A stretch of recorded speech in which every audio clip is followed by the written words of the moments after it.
হয়, আজি পাথৰীয়া জিপিৰ নামাৰ গাঁৱত আমাৰ যোগদান সভা এখন আছিল। এই সভাপতিত দিয়াৰা বুলি সকলোৱে জানে।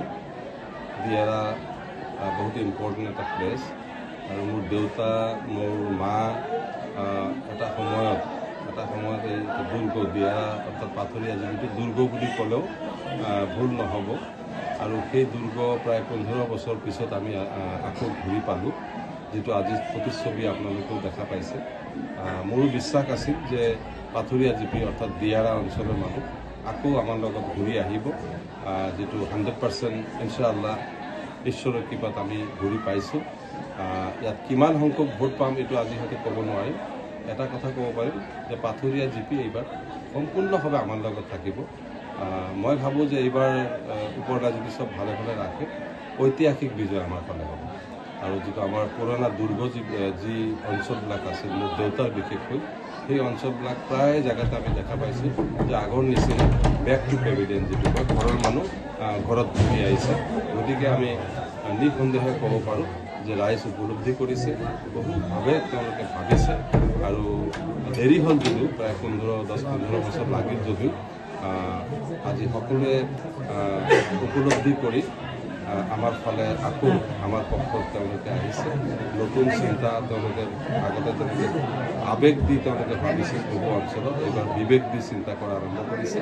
আৰু আমাৰ বিশ্বাস যে বিবেকেৰে যেতিয়া চিন্তা কৰিব তেতিয়া অইন যিসকলে ইয়াত MLA হ'ব আহিছে, বিশেষকৈ দায়িত্ব ল'ব অহা নাই আৰু তেওঁলোকৰ কাৰ্যকালবিলাক প্ৰায় পূৰ্ণ অৱস্থাত অতিবাহিত হ'ল প্ৰায় 10 বছৰ। এই 10 বছৰ আমাৰ জিলাখন যেনেকৈ আছিল তেনেকৈ থাকি গ'ল, মাটিবিলাক নাইকিয়া হৈ গ'ল আৰু উন্নয়নৰ কোনো ছবি দেখা নাপালোঁ।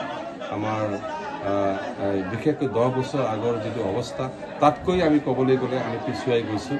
যিটো ভাৰতবৰ্ষৰ তথা অসমৰ যিটো ছবি আজি বহুত এই 10 বছৰত বহুত পৰিৱৰ্তন হ'ল উন্নয়নৰ ফালে, কিন্তু আমাৰ একো নহ'ল। আমাৰ ৰাইজসকলৰ যোগাযোগ ব্যৱস্থা, শিক্ষা ব্যৱস্থাৰ পৰা আৰম্ভ কৰি স্বাস্থ্য ব্যৱস্থাৰ পৰা আৰম্ভ কৰি যি সুবিধা পালে সেই সুবিধাৰ আমি অংশীদাৰ হ'ব নোৱাৰিলোঁ। ৰাইজে গোটেইখিনি এতিয়া বাস্তৱিকভাৱে চিন্তা কৰিছে, নতুন প্ৰজন্ম ভালকৈ উপলব্ধি কৰিছে, তেওঁলোকৰ ল'ৰা ছোৱালীৰ কথা গাৰ্জেনসকলে ভাবিছে যে বাস্তৱিকভাৱে আমাক ভালকৈ জীয়াই থাকিব লাগিব, আমাৰ দেশৰ লগত আমি মিলি থাকিব লাগিব, অসমৰ অইন অঞ্চলৰ তুলনাত আমি একেলগে আগবাঢ়িব লাগিব। এই কথাবিলাক চিন্তা কৰিছে চৰকাৰ, আমাৰ নিশ্চিত চৰকাৰ আমাৰ ফালে হ'ব।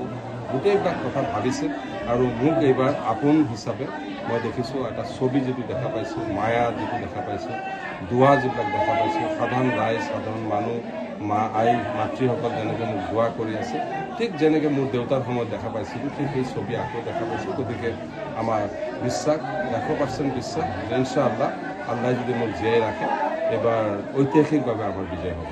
ইতিমধ্যে দেখা